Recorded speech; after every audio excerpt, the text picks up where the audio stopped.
할렐루야. 굿TV 세상을 보는 창 오색 오감을 시청하시는 시청자 여러분, 저는 백석예술대학교 보건복지학부의 송의민 교수입니다. 만나서 반갑습니다.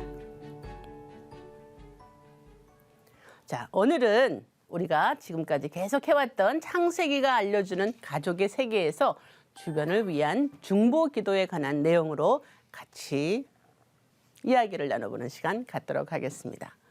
자, 우리 성경 말씀을 같이 한번 볼까요? 창세기 18장 22절에서 33절까지의 내용입니다.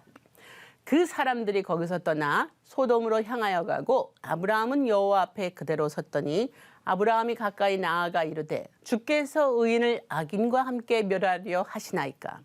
그 성 중에 의인 50명이 있을지라도 주께서 그곳을 멸하시고 그 50의인을 위하여 용서하지 아니하시리까. 주께서 이같이 하사 의인을 악인과 함께 죽이심은 부당하오며 의인과 악인을 같이 하심도 부당하니이다. 세상을 심판하시는 이가 정의를 행하실 것이 아니니까. 아브라함이 또 이르되 내가 감히 내 주께 아뢰나이다. 거기서 20명을 찾으시면 어찌하려 하시나이까. 이르시되 내가 20명으로 말미암아 그리하지 아니하리라. 아브라함이 또 이르되 주는 노하지 마옵소서. 내가 이번만 더 아뢰리이다. 거기서 10명을 찾으시면 어찌하려 하시나이까. 이르시되 내가 10명으로 말미암아 멸하지 아니하리라. 여호와께서 아브라함과 말씀을 마치시고 가시니 아브라함도 자기 곳으로 돌아갔더라. 자, 오늘 이 내용으로 같이 이야기를 나눠보도록 하겠습니다. 오늘 등장하는 인물은 바로 롯입니다. 자, 아브라함과 롯은 어떤 관계를 갖고 있는지 같이 한번 볼까요? 롯은 아브라함의 죽은 형제 하란의 아들입니다. 자, 하란은 아브라함의 형인지 아니면 동생인지 자세히 나와 있지는 않아요. 세 형제 중에 하나였는데 그 아브라함이 그 하란이 이제 죽게 되자 그 조카인 롯을 거의 양아들처럼 이렇게 데리고 다니면서 같이 살게 되었습니다. 그래서 아브라함이 여호와의 말씀을 따라 하란을 떠날 때 함께 동행합니다. 여러분, 아니 하란의 아들이라며 또 하란을 떠났다니. 자, 그런 거 있죠. 영주, 그러면 그 지역 이름도 영주가 있고 사람도 영주가 있는 것처럼 하란도 사람 이름이기도 하지만 또 지역 이름이기도 합니다. 그래서 어쨌든 같이 데리고 떠납니다. 그러면서 이 여러 그 가나안 지역을 살면서 문제가 뭐냐면은 이제 아브라함이 부자란 말이에요. 그래서 여러 가축들이 있게 되는데 아브라함의 그 재산이 있던 그런 가축들하고 롯의 가축들이 이렇게 분쟁이 일어나게 됩니다. 왜냐하면 그 종들끼리 이제 다툼이 일어나게 된 거죠. 서로 뭐 네 양들이 우리 지역에 와서 먹었느니 왜 너네는 거기를 들어왔느니 이러면서 이제 다툼이 일어나게 되죠. 그래서 어떻게 해요? 아브라함이 이래서는 안 되겠다. 우리끼리 싸워서는 안 되겠다 해서 조카에게 이야기를 하죠. 아무래도 우리 같이 살기 어려우니까 네가 분가를 하는 게 맞겠다. 그래서 이야기를 합니다. 자, 저쪽에 보이지? 네가 골라. 그래서 네가 이쪽 간다 그러면 내가 이쪽 갈게. 네가 저쪽 간다 그러면 내가 이쪽 갈게. 하면서 이야기를 합니다. 그래서 딱 보아하니 굉장히 저쪽이 좋아 보이거든요. 그래서 롯이 뭐라 그래요? 나 저쪽 갈게요. 그랬어요. 그쪽이 어딥니까? 바로 소돔 지역이었던 거죠. 왜냐면 그쪽이 막 정말 보기가 좋은 거예요. 막 풀도 많은 것 같고 아주 지역이 아주 좋아 보이거든요. 그래서 어떻게 해요? 아브라함은 어쩔 수 없이 그래 네가 가 그쪽으로 가 하고선 자기는 이제 그 다른 방향을 택하게 되죠. 자, 그러면서 갔는데 이 자기가 생각할 때는 이런 별 볼 일 없는 하나님의 그런 땅보다는 이 정말 좋아 보이는 것이 자기가 더 현명한 선택을 했다고 이렇게 생각을 한 거죠, 롯이. 그래서 이제 거기 지역에서 이제 살게 됩니다. 그런데 문제가 생긴 거죠. 13장에는 우리가 봤을 때 우리가 이제 초반에 봤던 것처럼 아브라함과 이제 종들과 롯의 종이 다퉈가지고 먼저 이렇게 선택하라 그래서 롯이 선택을 하죠. 그런데 하나님이 그 와중에 아브라함을 이제 축복을 하십니다. 그러다가 따로 떨어져서 살았는데 그 서쪽 지역에 있던 5 왕이 연합을 해서 막 그 나라들을 갖다가 점령하기 시작하면서 지역들을 갖다가 이렇게 막 약탈을 하기 시작을 한 거였죠. 그러다가 바로 롯이 있던 그 지역에 가서 롯과 그 가족 그리고 그 재산들을 인질로 데려갑니다. 그리고 다 가져가 버린 거예요. 그래가지고 거기서 있던 한 종이 나와가지고 막 아브라함한테 한 거죠. 큰일 났어요. 큰일 났어요. 우리 주인이 지금 잡혀가고 다 끌려가고 막 난리도 아니에요. 막 이제 이 보고를 한 거죠. 그랬더니 어떻게 됐어요? 바로 가만히 있을 수 없죠. 아브라함이 종을 딱 이끄는데 성경에 이제 정확하게 나옵니다. 숫자가 157명 그 정도 돼요. 그 이유가 뭐냐면 이 다섯 그 왕들의 군대와 이 100몇십 명 되는 그 종들을 이 종들을 이끌고 간 아브라함의 싸움이 되겠습니까? 그런데 이겼다는 거지요. 이게 바로 하나님의 이제 도우심으로 해서 전쟁에서 이겨서 롯도 다시 데리고 오고 그리고 빼앗겼던 그 물건들도 다 다시 이제 되찾아갖고 오게 되는 그런 상황이 됐습니다. 그러면서 이제 중간에 이제 멜기세덱이 또 아브라함을 축복하는 그런 스토리도 있죠.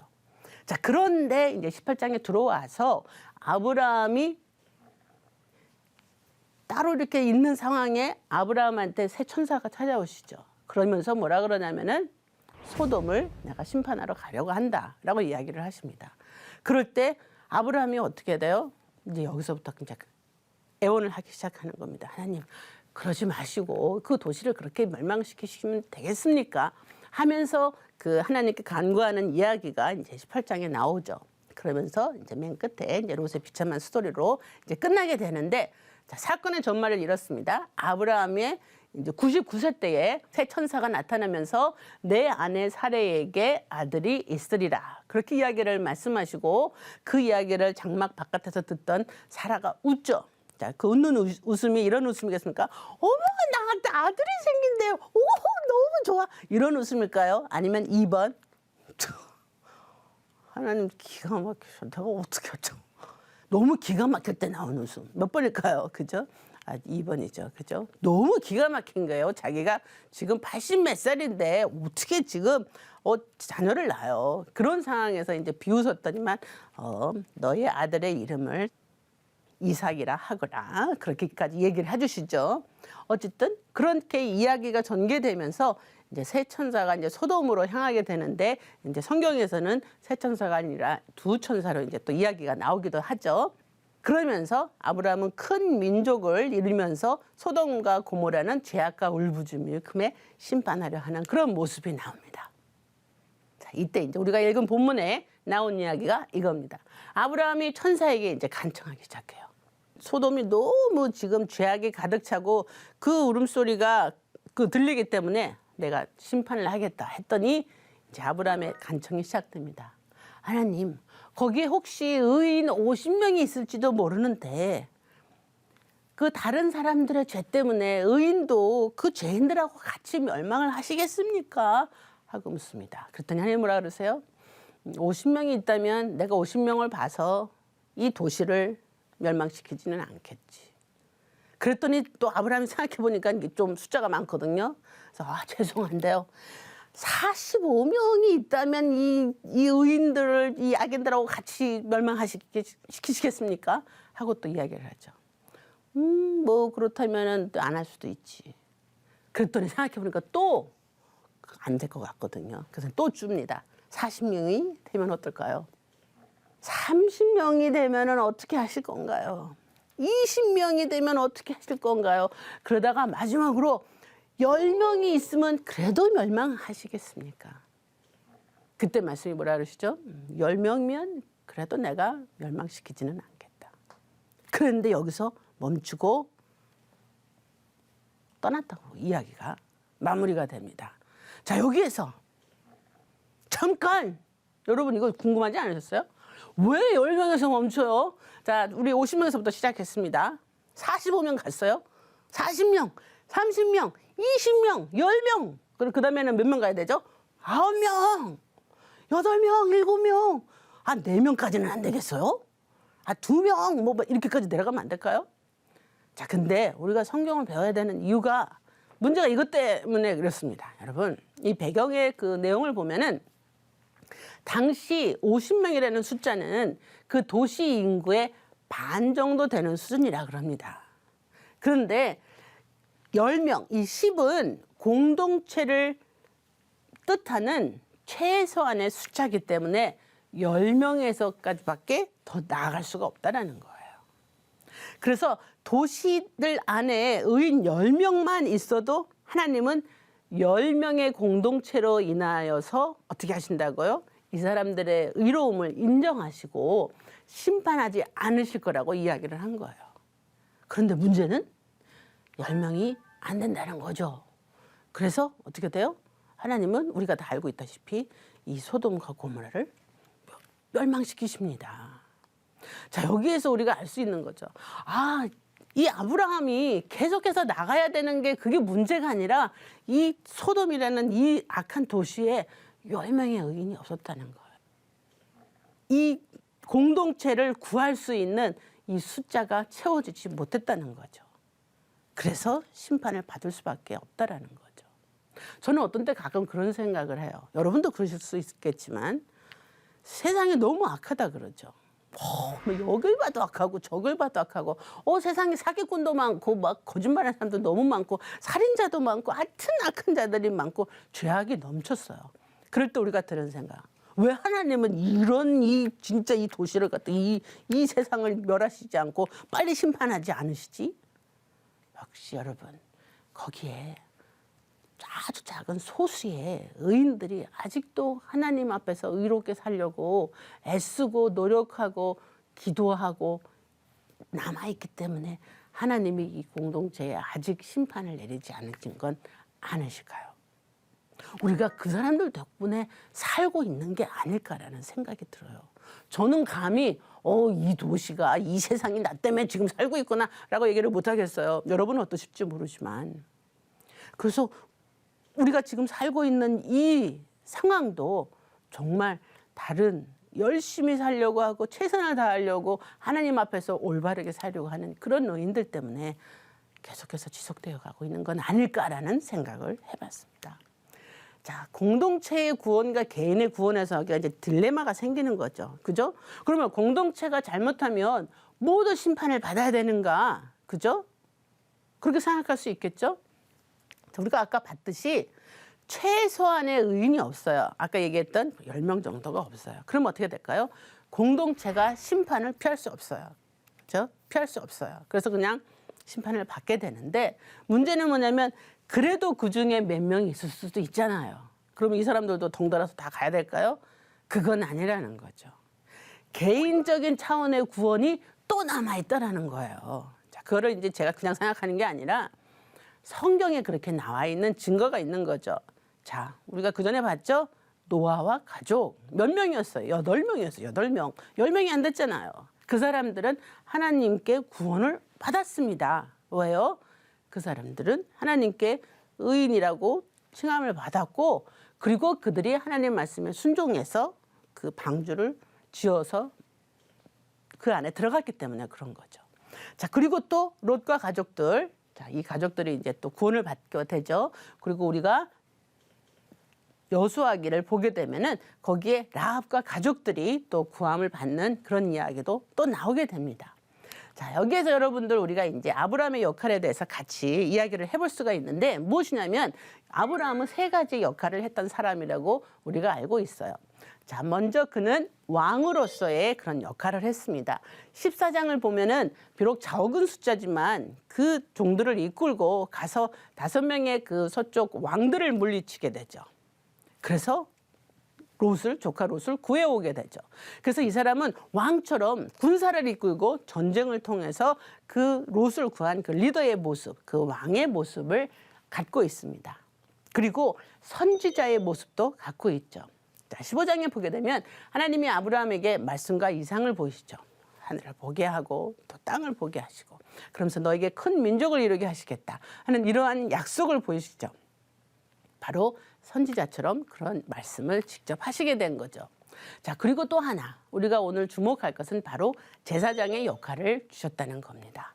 제사장은 뭘까요? 바로 하나님과 인간 사이를 중재하는 역할이 바로 제사장의 역할입니다.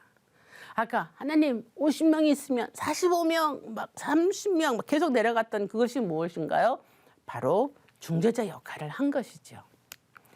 아브라함의 중보에는 가이드라인이 있습니다. 자, 자, 우리가 이걸 잘 기억해야 되겠죠. 아브라함은요, 소돔과 고모라에 대한 하나님의 평가와 판결에 대한 문제를 제기하지 않습니다. 하나님의 주권을 인정했다는 거죠. 하나님이 심판을 하시겠단다. 아, 심판하지 마세요. 하나님 왜 심판합니까? 이건 아니라는 거죠. 하나님이 하시겠다 그러면 받아들이는 것. 그것이 중보의 그 기준이었어요. 토를 달지 않는 거죠. 자, 그리고 소돔과 고모라의 회개를 종용하지 않았어요. 특이하게 이 케이스에서는 그랬죠. 그죠? 왜요? 이거는 하나님이 결정하신 거니까. 자, 하나님이 가서 이 사람들에게 회개를 하게끔 해라라고 했으면 또 갔겠죠. 그렇지만 그렇지 않은 상황에서는 그 역할을 하지 않은 거예요.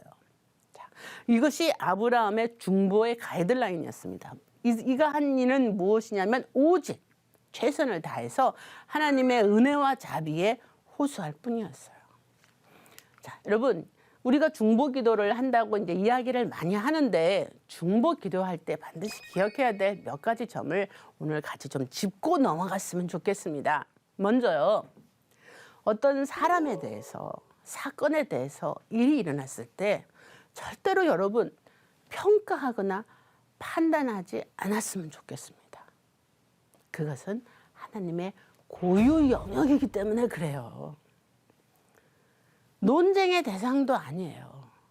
예를 들어서 누가 사고를 당했어요. 누가 죽음을 당했어요. 많은 사람들이 너무 쉽게 이렇게 얘기합니다. 분명히 무슨 죄를 지었을 거야. 그래서 벌을 받았을 거야. 아니, 어떻게 그렇게 이야기를 해요?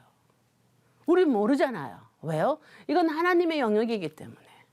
자, 그리고 몇십 년 전에 일본에 대지진이 일어났어요.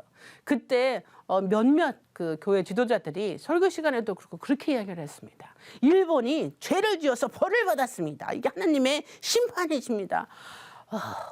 저는 그때 하나님께 그렇게 기도했어요. 하나님, 저희들의 죄를 용서해 주세요. 아니, 그걸 우리가 어떻게 아냐고요. 거기에 또 많은 사람들이 죽고 많은 사람들이 피해를 받았는데 이게 하나님의 심판이었는지 어떤 건지 그걸 우리가 어떻게 아냐고요. 그러니까 그렇게 얘기하지 말았으면 좋겠습니다. 그죠? 자, 두 번째는요. 어떤 결정을 내리시든 공평과 정의에 따라 하실 것을 믿어야 합니다. 자, 우리가 33절에도 봤죠. 10명 있으면요 했는데 10명까지도 없어요. 그러니까 아브라함이 맨 끝 어떻게 했다고요? 아브라함도 자기 곳으로 돌아갔더라. 스탑할 줄을 알았다는 거죠. 언제 멈춰야 될 줄 알았다는 거죠. 언제 멈춰요? 하나님이 어쨌든 공평과 정의에 따라서 하실 것을 아는 것, 믿는 것, 그것이 우리가 해야 될 그 마지막 마지노선이라는 거죠. 하나님의 축복을 누리는 것도 중요하지만 주변의 고통을 나누는 것도 굉장히 중요하다고 생각을 합니다. 롯이 거주하는 성을 엎으실 때에 하나님이 아브라함을 생각하사 롯을 그 엎으시는 중에서 내보내셨더라. 자, 이건 뭐예요? 롯이 어떻게 해서 살아나게 됐다고요? 아브라함 때문에 아브라함을 생각하셔서 롯을 구하셨다라는 거예요. 이게 성경에 있잖아요. 그래서 우리가 하나님 앞에 많은 축복을 받지만 다른 사람들이 우리 때문에 우리를 생각하셔서 그들을 구해주시고 그들을 도와주신다면 그것처럼 감사한 일이 어디 있겠어요. 그것이 뭐예요? 우리의 축복을 흘려 내려보내는 거죠. 전파하는 거죠. 나눠주는 거죠. 그렇죠? 자, 우리가 다른 사람의 고통, 다른 사람의 어려움, 그런 여러 가지 사건, 사고를 잘 생각하고 조심해야 된다는 것, 그것이 또 여기도 나옵니다. 중보 기도의 필수 요소라고도 할 수 있는데요. 다른 사람을 위해서 정말 중보를 기도를 할 때 여기에는 대상이 우리의 가족이 될 수도 있겠죠. 뭐 남편 당연히 들어가고요. 뭐 아내, 뭐 자녀, 형제, 자매, 부모님 다 포함되겠죠. 친척 다 포함되겠죠. 그리고 친구와 이웃, 그리고 아직 복음을 전해 듣지 못한 그런 이웃들에게도, 그죠? 우리가 기도를 하는데 거기에는 무엇이 들어가야 되냐면 절박함이 들어가야 될 것 같아요. 아브라함이 롯을 위해서 기도했을 때 그냥 50에서 딱 멈추고 그냥 없네요. 하나님 알아서 하세요. 그러고 했으면 모르겠는데 자기가 할 수 있는 데까지는 끝까지 내려간 거예요. 자, 그건 뭐죠? 정말 아브라함이 이 도시를 위해서, 롯을 위해서 진짜 기도를 절박하게 했다라는 거죠. 내 일처럼 그렇게 했다는 거죠. 그리고 지속성이요. 자, 그리고 우리가 이제 많은 경우 그 우리 주변 사람들을 위해서, 특별히 우리 자녀들을 위해서, 또 우리 가족들을 위해서, 영혼권을 위해서 기도할 수 있습니다. 도대체 기미가 안 보일 수도 있어요. 그죠? 도대체 언제 저 사람이 하나님 복음을 듣고 정말 하나님께로 나아갈까? 문제는 때는 모른다는 거죠. 때는 누가 알아요? 하나님만 아시죠. 농담으로는 목욕탕 주인만 알죠. 왜요? 사람은 다 때가 있다는 걸 믿는 사람이 목욕탕 주인이기 때문에 그렇죠. 어쨌든 썰렁해졌지만 지속적으로 우리가 중보 기도를 해야 된다는 거죠. 그죠? 그냥 한 번 하고 마는 게 아니라 우리가 언제 이 일이 일어날지 모르기 때문에 하나님 앞에 계속해서 지속해서 중보 기도를 드리는 겁니다. 자, 그 다음에 중요한 게 뭐냐면 공감이 있는데, 이 공감에서 특별히 중요한 게 뭐냐면 그들의 아픔에 공감하는 것. 그것이 굉장히 중요하죠. 자, 아까 누가 무슨 사건이 나거나 사고가 일어나거나 어떤 뭐 죽음을 당하거나 뭐 무슨 질병 여러 가지 일을 당할 때 절대 우리가 거기에 판단하거나 거기에 대해서 뭐 정죄하면 안 된다 그랬죠. 그들에게 필요한 건 무엇이라고요? 바로 공감입니다. 입장을 바꿔놓고 생각하고 안타까워하는 그 공감이 필요합니다. 자, 욥이 고통을 당했을 때 그 세 친구가 와서 그 욥을 위해서 같이 울어줄 때는 진짜 고마워했어요. 그런데 한 명씩 나서서 입을 열기 시작할 때부터 어떻게 됐어요? 욥의 그 심정을 뒤집어 놨죠. 그죠? 너 잘 생각해봐. 너 분명히 뭐 잘못한 거 있을 거야. 네가 죄를 지은 게 있으니까 이런 고통을 당하지. 자, 이거는 어떤 거예요? 절대 공감이 아닌 거죠. 우리가 주변 사람들에게 너무 쉽게 이런 이야기를 많이 해요. 그죠? 가장 부재한 것, 가장 비어있는 것이 뭘까요? 바로 공감이 없기 때문에 우리가 그런 이야기를 하죠. 너 다시 생각해봐. 너 분명히 뭐 잘못한 거 있을 거야. 자, 그거는 우리가 할 얘기가 아니에요. 하나님이 정말 그의 마음에 성령으로서 역사하신다면 스스로 알고 하나님께서 일깨워 주실 거예요. 우리가 입을 통해서 그렇게 하는 거는 하나님의 영역을 침범하는 그런 상황이 되는 거라고 생각합니다. 그리고 중보 기도를 할 때 나 너 위해서 기도하고 있어. 나 위해서 기도할게요. 말은 잘하는데 문제는 밥 한 끼도 안 사주는 사람들이 있어요. 그건 공감이 아닌 거죠. 그죠? 저는 공감에는 반드시 식사가 같이 포함된다고 생각합니다. 저는 먹는 걸 굉장히 중요하게 생각하는 사람이기 때문에 아무 말 없이 그냥 밥 한 끼 같이 사주고 같이 먹고 반찬이라도 갖다 주고 그러면서 해주는 중보 기도가 정말 하나님 보시기에 아름다운 행동입니다. 그런데 그거 없이 말만, 그건 정말 우리가 우리 자신을 내어주면서 하는 그런 행동일까요? 그건 아니라고 생각합니다. 그죠? 그래서 물질이 포함이 되어야 되고 우리의 행동이 포함이 되어야 되고 이것이 중보 기도의 힘이라고 생각을 합니다. 여러분, 결론은 뭐예요? 중보 기도는 하나님을 인정하는 거예요. 하나님의 영역이라는 걸 인정하면서 하나님께 호소하는 것입니다. 그죠? 그래서 평가와 판단은 누구에게 맡긴다? 하나님께 맡기는 겁니다. 우리는 그런 역할을 하면 아니 되옵니다. 오직 최선을 다해서 하나님의 은혜와 자비에 함께 눈물 흘리면서 호소하는 것.